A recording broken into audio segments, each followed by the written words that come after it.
ನಮಸ್ಕಾರ.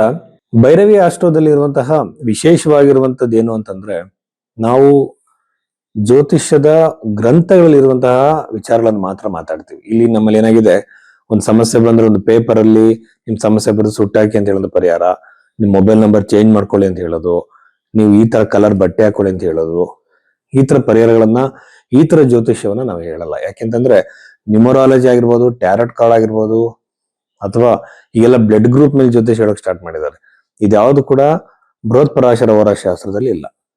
ಜ್ಯೋತಿಷ್ಯ, ನಿಜವಾದ ಜ್ಯೋತಿಷ್ಯ, ವೇದಿಕ್ ಅಸ್ಟ್ರಾಲಜಿ ಅಂತ ನಾವೇನ್ ಕರಿತೀವಿ ಅದು, ಮತ್ತೆ ಹಸ್ತ ಸಾಮುದ್ರಿಕೆ ಮಾತ್ರ ಎರಡು ನಮ್ಮ ಭಾರತೀಯ ಜ್ಯೋತಿಷ್ಯ ಶಾಸ್ತ್ರಗಳು. ಇದ್ರಲ್ಲಿ ಮಾತ್ರ ಪ್ರೆಡಿಕ್ಷನ್ಸ್ ಕೊಡೋಕ್ ಸಾಧ್ಯ. ಜೊತೆಯಲ್ಲಿ ಇದರಲ್ಲಿ ಪರಿಹಾರಗಳಂತ ಬಂದಾಗ ನಾವು GeM stones, numerology, tarot card remedies, ಈ ತರ ಯಾವುದೇ ಪರಿಹಾರಗಳನ್ನ ಸೂಚಿಸಲ್ಲ. ಕಾಸ್ಟ್ಲಿ ಪೂಜೆಗಳನ್ನು ಕೂಡ ಭೈರವಿ ಆಸ್ಟ್ರೋದಲ್ಲಿ ಯಾರು ಕೂಡ ಸೂಚಿಸಲ್ಲ ಇದರಲ್ಲಿ. ಹಾಗಾಗಿ ಸತ್ಯವಾಗಿರುವಂತ ಜ್ಯೋತಿಷ್ಯ ಏನಿದೆ, ಗ್ರಂಥಗಳಲ್ಲಿ ನಮ್ಮ ಋಷಿಗಳು ಏನ್ ಹೇಳಿದ್ದಾರೆ, ಆ ಬಗೆಯ ಜ್ಯೋತಿಷವನ್ನು ಮಾತ್ರ ಜನಗಳಿಗೆ ತಲುಪಿಸುವಂತ ಕೆಲಸ ಭೈರವಿ ಆಸ್ಟ್ರೋದು. ನಮ್ಮಲ್ಲಿ ಏನಾಗಿದೆ, ಬಾಯಿಗೆ ಬಂದಂತ ಜ್ಯೋತಿಷನ ಹೇಳ್ತಿದ್ದಾರೆ. ಜ್ಯೋತಿಷದ ಬಗ್ಗೆ ಜನಗಳಿಗೆ ಒಂದ್ ರೀತಿ ಹೇಗಾಗಿದೆ ಅಂದ್ರೆ ಒಂದು ಕಾಮಿಡಿ ಕ್ರಿಯೇಟ್ ಆಗಿದೆ. ಸೊ ಜ್ಯೋತಿಷ ಬಹಳ ಸೀರಿಯಸ್ ಆಗಿರುವಂತ ವಿಚಾರ. ಕರ್ಮದ ಅನುಸಾರವಾಗಿ ಮನುಷ್ಯ ಟೆಂಡೆನ್ಸೀಸ್ಗಳನ್ನ ಪಡ್ಕೊಳ್ತಾನೆ. ಆ ವ್ಯಕ್ತಿತ್ವ ಆ ದಶೆಗಳು ಬಂದಾಗ ಅದು ಎಕ್ಸ್ಪ್ರೆಸ್ ಆಗ್ತಾ ಹೋಗುತ್ತೆ. ತಾನು ಮಾಡಿದ ಕರ್ಮ ತಾನು ಅನುಭವಿಸ್ಬೇಕು. ಯಾಕಂದ್ರೆ ಆತ್ಮ ಒಂದು ಒಂದು ಒಂದು ಹಂತಕ್ಕೆ ತಲುಪಬೇಕು ಅಂತಂದ್ರೆ ಅದು ಎವಾಲ್ವ್ ಆಗ್ಬೇಕಾಗತ್ತೆ, ವಿಕಾಸವಾಗ್ಬೇಕಾಗತ್ತೆ. ದೊಡ್ಡ ಕಾನ್ಸೆಪ್ಟ್ ಇದೆ. ಇದು ತುಂಬಾ ಕಾಮಿಡಿಯಾಗಿ ಮಾಡಿದ್ದಾರೆ. ಸೊ ಜನಗಳಿಗೆ ಸತ್ಯದ ಜ್ಯೋತಿಷ್ಯ ಗೊತ್ತಾಗ್ಲಿ ಅಂತ ಹೇಳಿ ಭೈರವಿ ಆಸ್ಟ್ರದ ಮುಖ್ಯ ಉದ್ದೇಶ. ಆ ಬಗೆಯಲ್ಲಿ ಜ್ಯೋತಿಷ್ಯ ನೋಡ್ಬೇಕು ಅಂದ್ರೆ ನಿಮ್ಮ ಹಸ್ತ ಸಾಮುದ್ರಕ್ಕೆ ಜಾತಕ ಎರಡನ್ನು ಮ್ಯಾಚ್ ಮಾಡಿ, ಎರಡನ್ನು ಕಂಬೈನ್ ಮಾಡಿ ನಿಮಗೆ ಭವಿಷ್ಯವನ್ನು ಹೇಳಲಾಗುತ್ತೆ. ಆಗ ನಮ್ಮ ಪ್ರೆಡಿಕ್ಷನ್ ಅಕ್ಯುರೇಟ್ ಆಗುತ್ತೆ. ಯಾಕೆಂತಂದ್ರೆ ಒಂದೊಂದ್ಸಲ ಬರ್ತ್ ಟೈಮು, ಬರ್ತ್ ಡೇಟ್ ಸರಿಯಾಗಿರಲ್ಲ. ಹಾಗಾಗಿ ಹಸ್ತರೇಖೆಗಳನ್ನ ಮ್ಯಾಚ್ ಮಾಡಿದಾಗ ನಮಗೆ ಕೆಲವಾರು ವಿಚಾರಗಳು ಸ್ಪಷ್ಟವಾಗಿ ಹೇಳ್ಬೋದು.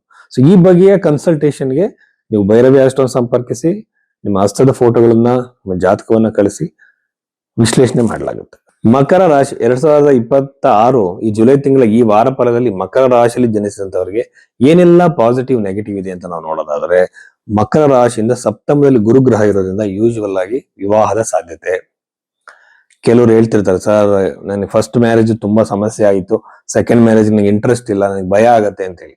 ಅಂತವರಿಗೆ ಒಳ್ಳೆಯ ಸಂಬಂಧಗಳು ಬರ್ಬೋದು. ಮಕರ ರಾಶಿ ಹುಟ್ಟಿದಂತವ್ರಿಗೆ ತುಂಬಾ ಒಳ್ಳೆಯ ಸಂಬಂಧ, ನಿಮ್ಮನ್ನ ಅರ್ಥ ಮಾಡ್ಕೊಳ್ಳುವಂತವ್ರು, ಒಳ್ಳೆಯ ವ್ಯಕ್ತಿ ಆಗಿರುವಂತ ಬರ್ಬೋದು. ಸೆಕೆಂಡ್ ಮ್ಯಾರೇಜ್ ಚಾನ್ಸಸ್ ತುಂಬಾ ಅವಕಾಶಗಳು ಹೆಚ್ಚಾಗಿದೆ. ಹಾಗೇನೆ ಮದುವೆಗೆ ಬಂದು ಅರ್ಧಕ್ಕೆ ನೋಡ್ಕೊಂಡು ವಾಪಸ್ ಹೋದಂತವ್ರು ಪುನಃ ಬರ್ಬೋದು, ಮದುವೆ ಆಗ್ಬೋದು. ಅಥವಾ ಮ್ಯಾರಿಟಲ್ ಲೈಫ್ ಅಲ್ಲಿ ಕಿರಿಕಿರಿ ಜಗಳಗಳಾಗಿದ್ದು ಕಾಂಪ್ರಮೈಸ್ ಆಗ್ಬೋದು, ಸಪರೇಷನ್ ಆಗಿದ್ದವ್ರು ಒಂದಾಗ್ಬೋದು. ರೀಸೆಂಟ್ ಆಗಿ ಒಂದು ಪೇಪರ್ ಅಲ್ಲಿ ನೋಡ್ತಿದ್ವಿ, ಡೈವರ್ಸ್ ಆಗಿ ದೂರ ಆಗಿದ್ದವ್ರು ಮತ್ ಪುನಃ ಮದುವೆ ಆಗಿದ್ದಾರೆ ಅಂತ ಹೇಳಿ. ಈ ತರ ಸಾಧ್ಯತೆಗಳೆಲ್ಲ ಮಕರ ರಾಶಿಯಲ್ಲಿ ಹುಟ್ಟಿದಂತವ್ರಿಗೆ ಅತಿ ಹೆಚ್ಚಾಗಿ ನಡೆಯುತ್ತೆ. ಜೊತೆಲಿ ಎರಡನೇ ಮೇಲೆ ರಾಹು ಇರೋದ್ರಿಂದ ಸಡನ್ ಆಗಿ ಲಾಭ ಬರುವಂತ ಸಾಧ್ಯತೆ, ಮಾಡಿರುವಂತ ಬಿಸ್ನೆಸ್ ಗಳಲ್ಲಿ, ವ್ಯವಹಾರಗಳಲ್ಲಿ ಲಾಭ ಬರುವಂತ ಸಾಧ್ಯತೆ, ಹಣ ಬರುವಂತ ಸಾಧ್ಯತೆ. ಯಾಕೆಂದ್ರೆ ರಾಹು ಬಂದು ಕುಂಭರಾಶಿಯಲ್ಲಿ ಬಹಳ ಎನರ್ಜೆಟಿಕ್ ಆಗಿರ್ತಾರೆ. ಹಾಗಾಗಿ ಅತಿ ಹೆಚ್ಚು ಲಾಭ ಬರೋ ಸಾಧ್ಯತೆ. ಇನ್ವೆಸ್ಟ್ಮೆಂಟ್ ಮಾಡೋಕೆ ಬಹಳ ಒಳ್ಳೆಯ ಸಮಯ. ಎರಡನೇ ಮನೆ ಅಧಿಪತಿ ಮೂರನೇ ಮನೆಯಿಂದ ಸ್ವಲ್ಪ ಎಫರ್ಟ್ ಹಾಕ್ಬೇಕಾಗತ್ತೆ. ಸುಮ್ಮನೆ ಇನ್ವೆಸ್ಟ್ಮೆಂಟ್ ಮಾಡಿ ಇರಬಾರ್ದು. ಇನ್ವೆಸ್ಟ್ಮೆಂಟ್ ಮಾಡಿದ್ಮೇಲೆ ಅದು ಯಾವ ತರ ಬಿಸ್ನೆಸ್ ಆಗಿದೆ ಅದನ್ನ ಮಾನಿಟರ್ ಮಾಡಬೇಕಾಗತ್ತೆ, ಅಬ್ಸರ್ವ್ ಮಾಡಬೇಕಾಗತ್ತೆ.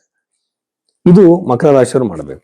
ಪಂಚಮ ಭಾವಾಧಿಪತಿ ಶುಕ್ರ ಗ್ರಹ ಬಂದು ಅಷ್ಟಮದಲ್ಲಿರೋದು ಮಕ್ಕಳಿಗೆ ಟೆನ್ಷನ್ನು, ಸ್ವಲ್ಪ ವಿಚಾರಗಳು ಹಿಂದೆ ಬೀಳೋದು, ಉದ್ಯೋಗದಲ್ಲಿ ಪ್ರಗತಿ ಇರಲ್ಲ, ಮಕ್ಕಳಿಂದ ಸ್ವಲ್ಪ ಟೆನ್ಷನ್ ಜಾಸ್ತಿ ಕ್ರಿಯೇಟ್ ಆಗುತ್ತೆ. ಎಲ್ಲರ ಜೀವನ ನಾವು ಕಂಟ್ರೋಲ್ ಮಾಡೋಕ್ಕಾಗಲ್ಲ. ಈ ಪ್ರಪಂಚಕ್ಕೆ ಮಕ್ಕಳನ್ನ ಕೊಟ್ಟಾಗಿದೆ, ಅವ್ರನ್ನ ಬೆಳೆಸಾಗಿದೆ. ಇನ್ನು ಕಷ್ಟ ಸುಖಗಳನ್ನ ಅವರು ಫೇಸ್ ಮಾಡಿ ಅದನ್ನ ವ್ಯಕ್ತಿತ್ವದಲ್ಲಿ ಅರಗಿಸ್ಕೊಳ್ಬೇಕು. ಯಾವಾಗಲೂ ಒಬ್ಬ ಮನುಷ್ಯ ಸುಖವಾಗಿರಕ್ ಸಾಧ್ಯನೇ ಇಲ್ಲ. ಹಾಗಾಗಿ ಮನುಷ್ಯ ಕಷ್ಟಗಳನ್ನ ಸ್ವಲ್ಪ ನೋಡಿದಾಗ ನಮ್ಮ ಮಕ್ಕಳಲ್ಲಿ ಆ ಒಂದು ವ್ಯಕ್ತಿತ್ವ ಸ್ಟ್ರಾಂಗ್ ಆಗ್ತಾ ಹೋಗುತ್ತೆ. ಸೊ ಹಾಗಾಗಿ ತಲೆ ಕೆಡ್ಸ್ಕೋಬೇಡಿ, ಮಕ್ಕಳಲ್ಲಿ ಟೆನ್ಷನ್ ಬಂತು ಅಂತೇಳಿ. ಬಟ್ ಪ್ರಗತಿ ಇದ್ದೇ ಇರುತ್ತೆ. ಷಷ್ಠ ಭಾವಕ್ಕೆ ಸೂರ್ಯ ಹೋಗಿರೋದು, ಚೆಕ್ ಬೌನ್ಸ್ ಕೇಸ್ಗಳು, ಪ್ರಾಪರ್ಟಿ ಡಿಸ್ಪ್ಯೂಟ್ಗಳು, ಅನವಶ್ಯಕವಾಗಿ ವೆಹಿಕಲ್ ಹೋಗ್ತಿರ್ತಾರೆ, ಎಲ್ಲೋ ಟಚ್ ಆಗಿ ನಿಮ್ಮ ಮೇಲೆ ಕೇಸ್ ಆಗ್ಬೋದು. ಹಾಗಾಗಿ ಜಾಗ್ರತೆಯಿಂದ ಇರಿ ಯಾವಾಗ್ಲೂ. ಬಟ್ ಬರುವಂತ ಯಾವುದೇ ಘಟನೆಗಳಿಗೆ ಹೆದರಬೇಡಿ, ಧೈರ್ಯವಾಗಿ ಫೇಸ್ ಮಾಡಿ. ಮನುಷ್ಯನಿಗೆ ಬಂದೇ ಬರುತ್ತೆ.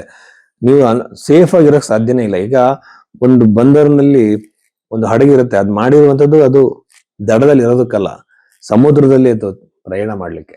ಹಾಗಾಗಿ ನಾವು ಮನೇಲಿ ಸೇಫ್ ಆಗಿರೋಕ್ ಆಗಲ್ಲ, ಮನುಷ್ಯನ ಮೇಲೆ ಹೊರಗಡೆ ಬರ್ಲೇಬೇಕಾಗತ್ತೆ, ರಿಸ್ಕ್ಗಳನ್ನ ತಗೊಳ್ಳೇಬೇಕು. ಸಂತಾನದ ಅವಕಾಶ ಇದೆ, ಉದ್ಯೋಗ ಪ್ರಾಪ್ತಿ ಸಾಧ್ಯತೆ ಇದೆ, ಹೊಸ ಉದ್ಯೋಗದ ಪ್ರಾಪ್ತಿ, ಪ್ರಮೋಷನ್, ಕೆಲವು ಟ್ರಾನ್ಸ್ಫರ್ ಟ್ರೈ ಮಾಡ್ತಿರ್ತಾರೆ. ಟ್ರಾನ್ಸ್ಫರ್ನ ಸಾಧ್ಯತೆ ಹಲವಾರು ತರದಲ್ಲಿ ಆಗುತ್ತೆ. ಹಾಗೇನೆ ಹೊಸ ಬಿಸ್ನೆಸ್ಗಳು ಮಾಡೋರು ಕೂಡ ಬಹಳ ಅನುಕೂಲವಾಗಿದೆ, ಅಭಿವೃದ್ಧಿಯ ಸಾಧ್ಯತೆ ಇದೆ. ಸೊ ಇಷ್ಟು ವಿಚಾರಗಳು ಮಕರ ರಾಶಿಗೆ ಸಂಬಂಧಿಸಿದ್ದು.